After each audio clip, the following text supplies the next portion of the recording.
July 14, 1954, Camp Aliceville, Alabama. The heat pressed down like a physical weight, turning the air thick and difficult to breathe. In the recreation hall of the Repatriation Center, a transitional facility for the last wave of German prisoners awaiting return to a divided homeland, 17 young men sat in wooden chairs arranged in a semicircle, their postures rigid despite the informality of the setting. They ranged in age from 19 to 24, conscripted in the war's final desperate months, captured during the collapse, held in American custody through the long bureaucratic process of denazification and psychological evaluation. Their American supervisor, a civilian employee of the War Department named Robert Chen, a Chinese-American from San Francisco, who had served as a cultural liaison officer, stood before them holding a portable record player, the kind that folded into a small suitcase. "Gentlemen," he said in accented but clear German, "you've been approved for repatriation next month. Before you return to Germany, I want you to hear something. Not propaganda, not education, just music. American music. The kind young people here are listening to right now."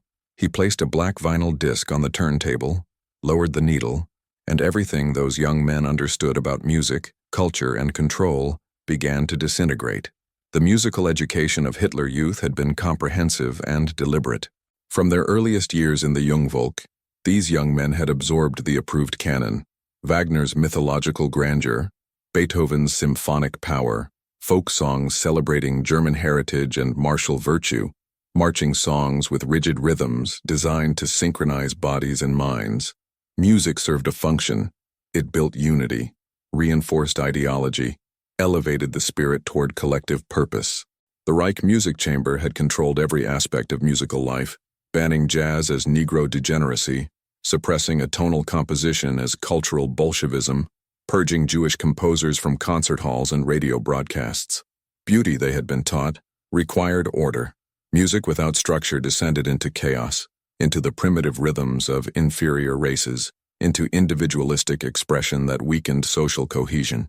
The purpose of art was to serve the Volk, to express timeless truths about blood and soil, to inspire sacrifice for the greater good. Personal preference was bourgeois decadence. True culture unified the nation under shared aesthetic standards enforced by the state. During their years in American captivity, the young prisoners had encountered music that confused and disturbed them. The camp guards played radio broadcasts, big band swing, crooning ballads, country western twang. Black soldiers sang while working, their voices carrying melodies that seemed to bend and stretch in ways formal European music did not permit. The prisoners heard snippets through windows, fragments from passing trucks, background noise in the mess hall. But they had not engaged with it directly, had maintained their distance, had clung to the music of their childhood as a connection to identity and homeland. Now, in this recreation hall in Alabama, with repatriation imminent and their futures uncertain, they faced a decision: remain closed, preserve what they believed about culture and order, or open themselves to something their education had taught them to despise. Robert Chen understood the moment's significance. He had been trained in psychological operations, had studied the resistance patterns of ideologically indoctrinated youth. Force would fail. Direct argument would trigger defensive rejection. But experience, unmediated, visceral, emotional, might slip past intellectual barriers and reach something deeper. The record he had chosen was recent, controversial, barely 6 weeks old. "That's All Right" by a young singer from Memphis named Elvis Presley. Not the most radical example of the new music, not the wildest or most aggressive, but potent enough. A fusion of rhythm and blues with country, delivered with a vocal style that combined sensuality and playfulness in equal measure. The needle touched vinyl. Sound filled the room. The first seconds were incomprehensible, not because of language, though the English lyrics were largely unintelligible to ears trained in German, but because the music itself defied every category they possessed. It was not march nor symphony, not folk song nor operatic aria. The rhythm was irregular, propulsive, built around a bass line that seemed to walk rather than march. The guitar had a percussive quality, sharp and bright, and the voice was impossible to classify. Elvis Presley sang with a looseness, a casual intimacy, that suggested he was performing for friends rather than an audience, that he was enjoying himself, that the music existed for pleasure rather than purpose. His voice broke and cracked, slid between notes, added syllables that weren't in any written lyric. There was joy in it, but also something else, a kind of knowing confidence, a playful sexuality that the prisoners recognized but could not name, having been raised in a culture that suppressed such expression as degenerate. Klaus Hoffmann, 19 years old, formerly of the 12th SS Panzer Division Hitler Youth, felt his body respond before his mind could construct an interpretation. His foot began to tap. The rhythm bypassed conscious thought and spoke directly to muscle, creating an impulse toward movement that contradicted years of martial discipline. He froze, forcing his leg still, ashamed of the involuntary response. Dieter Schwartz, seated beside him, whispered in German, "What is this?" His tone combined revulsion and fascination. "It sounds like nothing." Werner Koch, the oldest at 24, replied through clenched teeth, "It's the music Chen warned us about. Negro music. Primitive, sexual, designed to corrupt." But even as Werner spoke, his analysis felt inadequate. There was nothing obviously primitive about the musicianship. The guitar work was technically proficient, the rhythm section tight and coordinated, the vocal performance controlled even in its looseness. If this was degeneracy, it was highly skilled degeneracy, executed with precision and confidence. The song ended after 2 minutes. The silence that followed felt heavy, charged. Robert Chen lifted the needle, looked at the young Germans, and asked in his careful German, "Would you like to hear more?" No one answered immediately. They were trapped between programmed rejection and involuntary curiosity. Finally, Hans Becker, a former communications specialist who had been captured near Remagen, spoke. "What was that? What is it called?" Chen smiled slightly. "Rock and roll. That's what the young people are calling it. It's new, very new, and it's everywhere." Chen played more records over the following hour, a carefully curated introduction to the sound that was transforming American youth culture. Chuck Berry's guitar genius on Maybelline, Little Richard's manic energy on Tutti Frutti, Bill Haley's Rock Around the Clock, Fats Domino's rolling New Orleans rhythm on Ain't That a Shame. Each song represented a different facet of the emerging genre, but all shared certain qualities that distinguished them from the music the prisoners had known: an emphasis on rhythm over melody, a looseness of form that allowed for improvisation, an emotional directness that prioritized feeling over formal structure. The transformation in the room was gradual but unmistakable. Initial rigid resistance gave way to physical response, heads nodding, feet tapping, fingers drumming on chair arms. The music was simply too visceral to resist completely, too physically compelling. Several of the young men closed their eyes, letting the sound wash over them without the interference of visual context or cultural judgment. Others watched Chen's face, searching for clues about how to respond, what the experience meant. Klaus Hoffmann experienced something close to cognitive dissonance. The music his education had taught him to despise as racially inferior, culturally degenerate, was producing in him a response of pure pleasure. His body wanted to move, his spirit lifted despite the intellectual framework that insisted he should feel corrupted, weakened, degraded. The contradiction was almost painful. He had been trained to trust ideology over instinct, to value collective judgment over personal experience. But the music cared nothing for his training. It simply existed, powerful and immediate, demanding nothing but attention. When Chen finally lifted the needle after Chuck Berry's Maybelline, Werner Koch, the most ideologically committed of the group, spoke with visible anger. "This is exactly what they warned us about. Music without discipline, without purpose, celebrating base instincts and primitive rhythms. You're trying to corrupt us before sending us home." Chen met his gaze steadily. "I'm not trying to corrupt you. I'm exposing you to what exists. This music, whether you like it or not, is what millions of young Americans are listening to right now, not because the government ordered them to, not because it serves national purpose, but because they choose it, because it speaks to something in them." He paused. "That's what shocks you, isn't it? Not the music itself, but the freedom it represents." The following days saw the formation of 2 camps among the young prisoners. One group, led by Werner Koch, rejected the music on principle, refused to attend subsequent listening sessions, and held meetings in their barracks where they listened to recordings of German military marches and folk songs, attempting to cleanse their minds of what they had heard. The other group, initially including only 3 or 4 curious individuals, returned to the recreation hall when Chen offered additional sessions. The divisions were not merely musical but philosophical. Werner's group saw rock and roll as evidence of American cultural degeneracy, proof that the Reich's analysis of democratic societies had been correct. Without centralized cultural control, nations descended into chaos, celebrating the lowest common denominator, abandoning standards of beauty and meaning. The music was symptom of a sick society, they argued, one that had won the war through industrial capacity, but was losing its soul to Negro influences and commercial exploitation. Klaus Hoffmann found himself torn between the camps.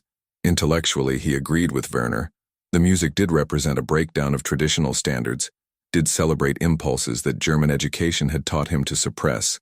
But emotionally, viscerally, he was drawn to it. The music made him feel alive in a way the approved culture never had.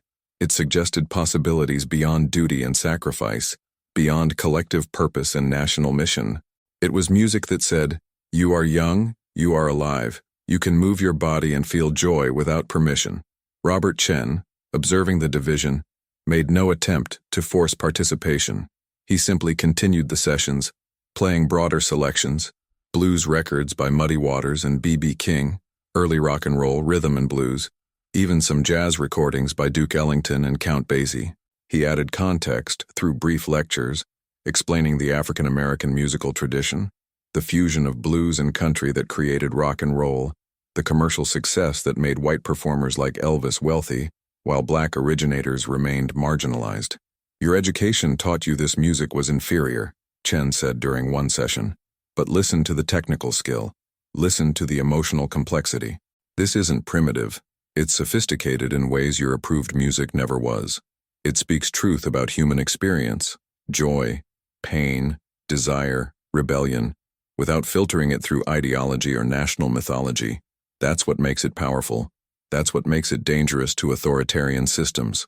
The breakthrough came during a session when Chen played a recording of Sister Rosetta Tharpe, a black gospel singer who played electric guitar with virtuosic skill, blending sacred lyrics with rhythms that anticipated rock and roll by a decade. The song was "Strange Things Happening Every Day," recorded in 1944, during the war, during the height of the Reich, while these young men were being indoctrinated in Hitler Youth programs that taught racial hierarchy as scientific fact. The prisoners listened to a black woman playing guitar with more technical proficiency than most professional musicians they had heard, singing with power and joy about spiritual transcendence, creating music that was simultaneously sacred and secular, traditional and innovative. The contradiction demolished Werner's framework. If this was racial degeneracy, how to explain the obvious skill, the emotional depth, the cultural sophistication? Hans Becker, who had training in classical music, spoke first. "She plays better than most guitarists I've heard in Munich.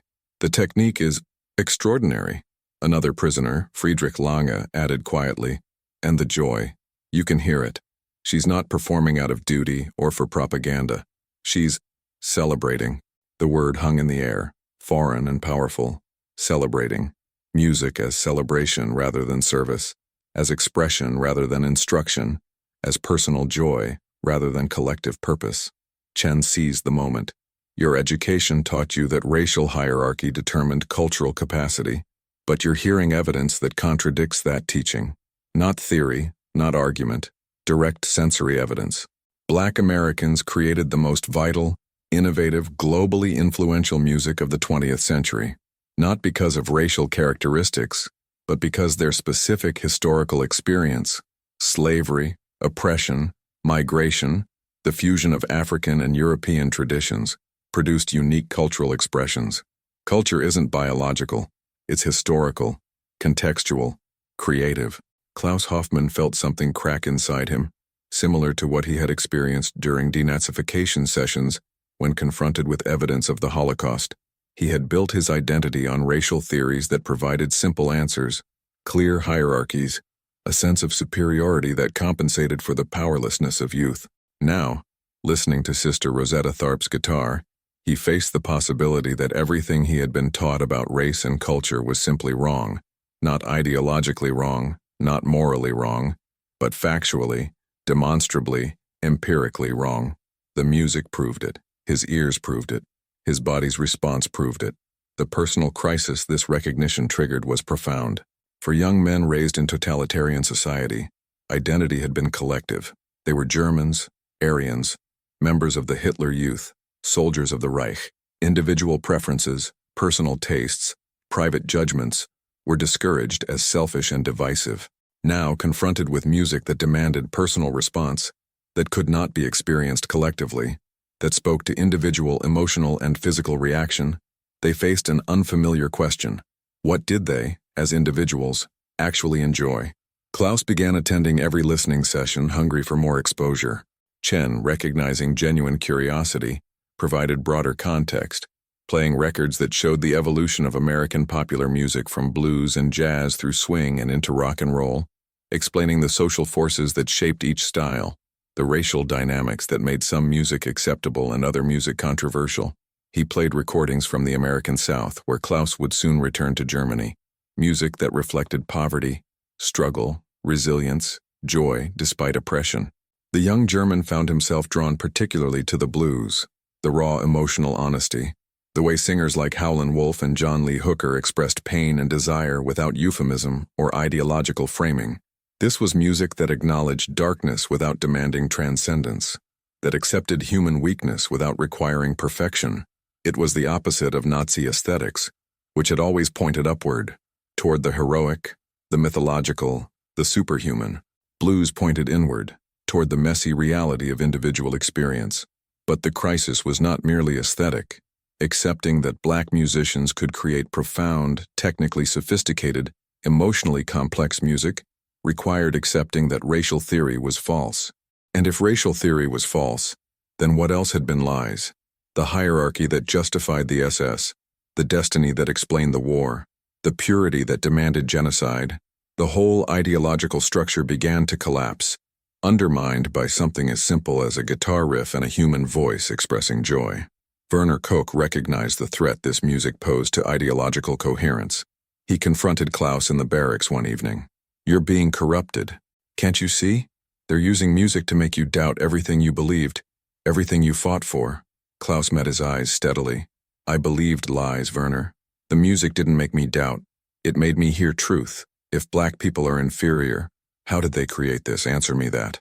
Werner had no answer that did not require denying his own sensory experience. He turned away, retreating into rigid certainty, leaving Klaus alone with his transformation. Chen began introducing the prisoners to the social context of rock and roll's emergence, the way it terrified American authorities, how mainstream media condemned it as destructive to youth morality, how parents and churches organized against it, how some cities banned rock and roll concerts, how television shows censored performers, filming Elvis only from the waist up to hide his hip movements. The prisoners found this information confusing and revealing. "But you won the war," Dieter Schwartz said, puzzled. "Your system is supposed to be free. Why would your authorities fear music?" Chen smiled.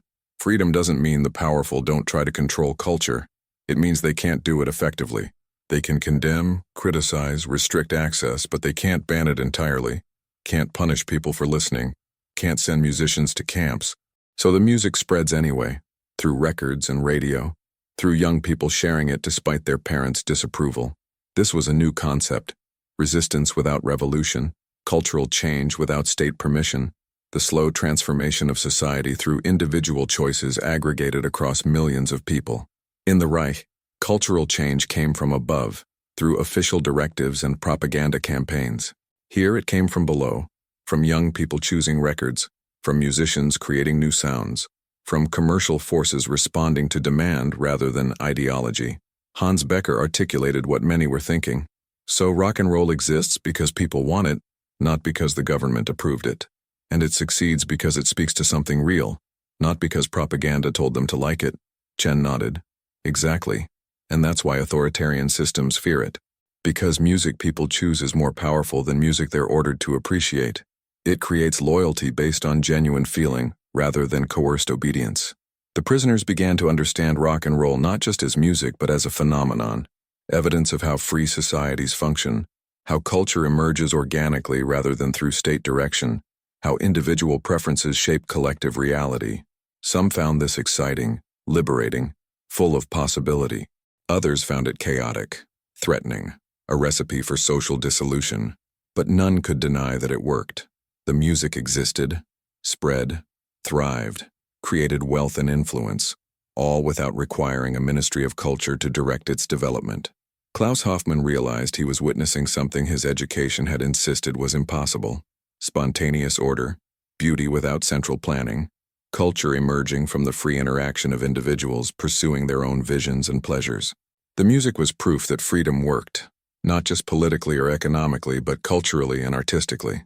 The convergence of musical and ideological transformation occurred when Chen arranged for the prisoners to attend an actual rock and roll concert, a small venue in Birmingham where a local band played covers of recent hits for an integrated audience of teenagers. The permission required extensive negotiation with military authorities and civilian officials, but Chen argued successfully that supervised exposure to American youth culture was valuable preparation for their repatriation to a Germany increasingly influenced by American presence. The prisoners traveled by bus, guarded but not heavily restricted, to a converted warehouse where perhaps 200 young people had gathered on a Saturday night. The contrast between this event and any cultural gathering the Germans had attended in their youth was absolute. No uniforms, no organization, no official speeches or ideological framing. Young people simply arrived, paid admission, and waited for the music to start. The racial integration shocked the prisoners most immediately. Black teenagers and white teenagers mixed freely, dancing together, sharing space without apparent tension or hierarchy. In the Reich, such mixing would have been criminal, punishable by imprisonment or worse. Here, it was simply Saturday night entertainment. Klaus watched a black girl and white boy dancing together, their bodies moving to the rhythm with unself-conscious ease, and felt the last fragments of his racial ideology crumble into dust. When the band began playing, the warehouse transformed into something like religious revival, bodies moving, voices shouting, energy building through collective participation in pleasure rather than duty. The prisoners watched, stunned, as American youth expressed joy without permission, celebrated their aliveness without ideological justification, created temporary community through shared musical experience. There were no leaders, no organization, no prescribed responses. People simply felt the music and moved. Friedrich Lange, watching a girl spin and laugh, her skirt twirling, her face radiant with simple happiness, felt tears burning his eyes. "We were never allowed this," he whispered to Klaus. "Even in our youth groups, everything was organized, purposeful, directed toward some goal. These children are just enjoying themselves, being young, feeling alive." Klaus nodded, unable to speak. He was watching what freedom actually looked like: messy, chaotic, beautiful, spontaneous. Not freedom as abstraction or political theory, but freedom as lived experience. Young people dancing without supervision, creating joy without permission, expressing themselves without fear. The music was loud, the lyrics largely incomprehensible, the dancing sometimes awkward, but the essential human vitality was undeniable, powerful, and utterly absent from anything he had known in his youth. The return to Camp Aliceville that night was silent, contemplative. The prisoners who had attended the concert sat with their own thoughts, processing what they had witnessed. For some, the experience confirmed everything they had been learning: that freedom produced vitality, that culture flourished when allowed to develop organically, that young people needed space for joy and self-expression. For others, particularly Werner Koch and his group who had refused to attend, the reports they heard only deepened their conviction that America was culturally sick, that the prisoners who embraced rock and roll were betraying their heritage. But Klaus Hoffmann had reached a decision point. He requested a private meeting with Robert Chen, seeking guidance about what to do with his transformation. "I return to Germany next month," Klaus said, speaking slowly to ensure his English was clear. "I will go to a divided country, occupied by foreign powers, filled with people who lost everything in the war. What do I do with what I've learned here? How do I explain that the music we were taught to despise is actually beautiful? That the people we were taught to hate are actually human? That everything we believed was wrong?" Chen considered the question seriously. "You don't lecture. You don't preach. You simply live differently. You listen to music you enjoy, not music you're told to enjoy. You judge people by their character and actions, not their race or background. You raise questions instead of asserting certainties. You show, through your own example, that there's another way to be German. One not based on obedience and ideology, but on personal judgment and human decency. But what if people reject me? Call me corrupted, Americanized, a traitor?" Chen smiled sadly. Some will. But others, especially young people, will be curious. They'll want to know what you experienced, what you learned. Germany is full of young people who grew up under Nazi rule and are now trying to figure out who they are without it. They're hungry for authenticity, for culture that isn't propaganda, for ways of being that don't require constant performance of ideological loyalty. You can offer them that, not as a teacher, but as a fellow seeker. Klaus left the meeting with a sense of purpose he had not felt since before his capture. He would return to Germany not as a defeated soldier, but as someone who had discovered something valuable. That culture could be free, that music could be honest, that joy did not require permission from the state. The final weeks at Camp Aliceville became an intensive cultural education. Klaus and the small group who had embraced the new music spent every available hour in the recreation hall, listening to records, discussing what they heard, planning how they might share this discovery with others in Germany. Chen provided them with a gift that military regulations technically prohibited, but he arranged anyway, a collection of vinyl records, carefully selected to represent the breadth of American popular music, packaged in a wooden crate that could be shipped as personal effects. You can't bring the whole story back with you, Chen explained as he presented the collection, but you can bring these voices, these sounds, this evidence that art can exist without state approval. Play them for friends. Let people hear for themselves. Don't force anything, just expose them to what exists. The collection included blues classics by Robert Johnson and Bessie Smith, jazz recordings by Louis Armstrong and Charlie Parker, early rock and roll by Chuck Berry and Little Richard, even some country music by Hank Williams and Johnny Cash. Each record came with a card Chen had typed, providing context, the artist's background, the historical moment of creation, the musical innovations represented. It was a portable curriculum in American musical culture, designed to be shared, discussed, spread. Werner Koch confronted Klaus about the records, viewing them as contamination being smuggled into Germany. You're bringing American propaganda home with you. Don't you see? They've converted you, made you into their agent, sent you back to corrupt others. Klaus looked at the records, then at Werner. These aren't propaganda. Propaganda tells you what to think. These are just music, sounds created by people expressing themselves honestly. If hearing them changes how I think, that's because they reveal truth, not because they impose lies. The philosophical divide between them had become unbridgeable. Werner represented those who would return to Germany clinging to ideological certainty despite defeat, who would blame betrayal and conspiracy for the Reich's collapse, who would never admit that their fundamental assumptions about race, culture, and power might have been wrong. Klaus represented those willing to learn from defeat, to question their education, to rebuild their understanding of the world based on experience rather than doctrine. The confrontation ended without resolution. They would return to the same country but live in different worlds, one closed and defensive, one open and curious. Germany's future would be shaped by the balance between these groups, by whether the nation embraced transformation or retreated into nostalgia for a criminal past. The final listening session, the night before their departure, became a kind of ceremony. Chen played one last set of records, ending with a song that had just been released, Tutti Frutti, by Little Richard.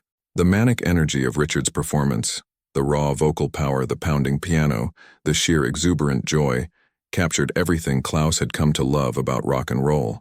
It was music that refused to be contained, that celebrated life with such intensity that ideology seemed pale and lifeless by comparison.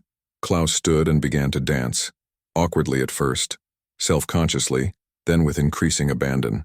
Others joined him, the small group of converts moving without coordination or grace but with genuine pleasure, their bodies finally free to respond to rhythm without fear of judgment or punishment. Even some who had remained skeptical found themselves tapping feet, nodding heads, unable to completely resist the music's physical appeal. Robert Chen watched with satisfaction. He had achieved something small but significant, opened a window in closed minds, planted seeds that might grow into cultural transformation. These young men would return to Germany carrying more than records. They carried evidence that joy could exist without state approval, that culture could flourish without ideological control, that people of different races could create beauty together, that freedom produced vitality rather than chaos. When the song ended and the prisoners began to file out, Klaus approached Chen one final time. "Thank you," he said in careful English. "You gave me something I didn't know I was missing. Not just music, hope, the possibility of being German without being Nazi, of having culture without having orders, of enjoying life without feeling guilty for pleasure. Chen clasped his shoulder. The music did that, not me. I just played records. But you listened, really listened, with your whole self, not just your ideology. That took courage. Most people can't do it, can't let experience challenge their beliefs. You did. Remember that when things get difficult in Germany, you have the capacity to learn, to change, to grow. That's more valuable than any political belief. They shook hands. Teacher and student, American and German, two people who had found common ground through sounds created by black musicians in the American South, sounds that spoke a language beyond nationality or race, the language of human vitality, creativity, and the irrepressible desire for joy despite suffering. The moment of ultimate recognition came not in the recreation hall, but during the final formation before departure, when the prisoners stood in ranks awaiting the buses that would take them to the ship, then across the Atlantic to Germany. Werner Koch, seeing Klaus holding the crate of records, made one final attempt at confrontation. He approached Klaus publicly, speaking loud enough for others to hear, positioning the moment as ideological test. "You're bringing shame back to Germany," Werner declared. "Negro music, American corruption, evidence that you've betrayed everything we were taught. Those records represent cultural surrender, acceptance of our defeat not just militarily but spiritually." Klaus met his gaze steadily, no longer intimidated by Werner's ideological certainty. The transformation in Klaus was complete, from indoctrinated youth to independent thinker, from obedient soldier to curious individual. "These records," Klaus replied, his voice carrying across the formation, "represent something you're too afraid to face. They prove that everything we were taught about racial hierarchy was a lie. Black musicians created this music, technically brilliant, emotionally powerful, culturally influential music that has conquered the world, not through force, but through beauty. If they are inferior, how did they create this? Answer that question honestly, Werner, and your entire ideology collapses." Werner's face reddened with rage. "You're a traitor. You've let them brainwash you, turn you against your own people." Klaus shook his head sadly. "I'm not against Germans. I'm against lies. I'm against the ideology that destroyed our country, that murdered millions, that left us defeated and occupied.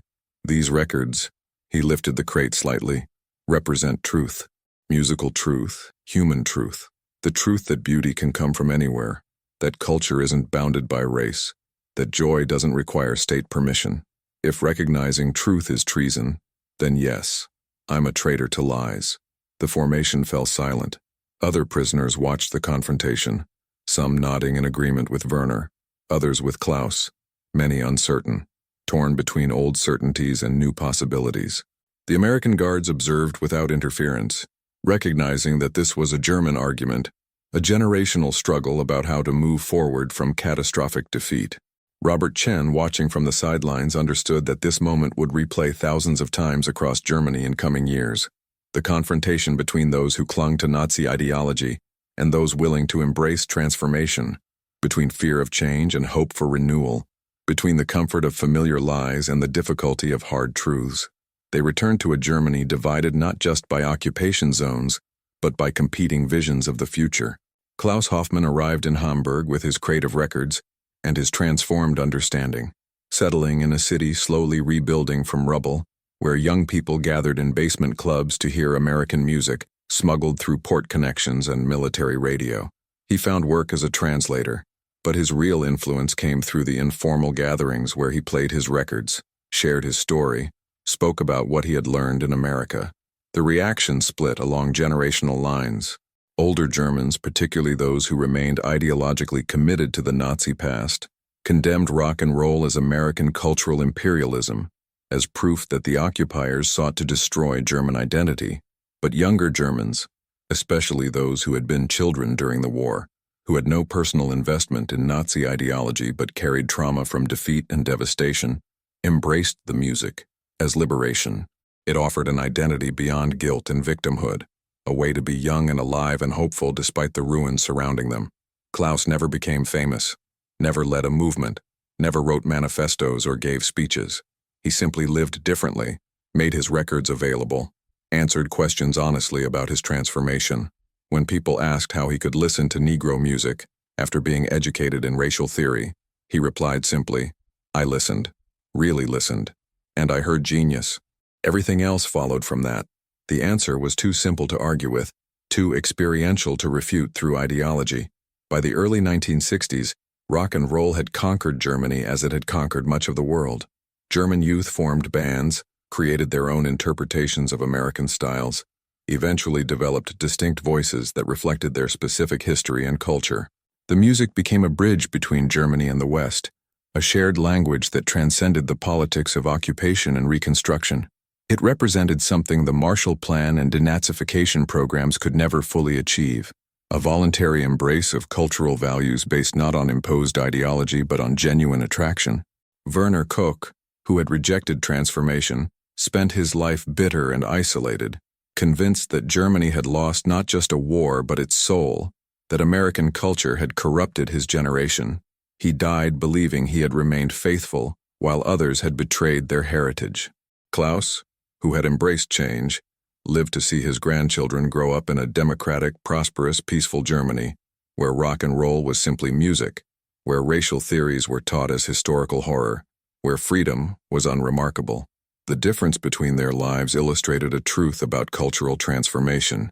Those who cling to defeated ideologies become prisoners of the past, while those willing to learn from new experiences build the future. Klaus had discovered through something as simple as a Chuck Berry guitar solo in Little Richard's Manic Joy that culture flows from freedom rather than requiring control, that beauty emerges from diversity rather than purity, that joy is its own justification requiring no ideological framework.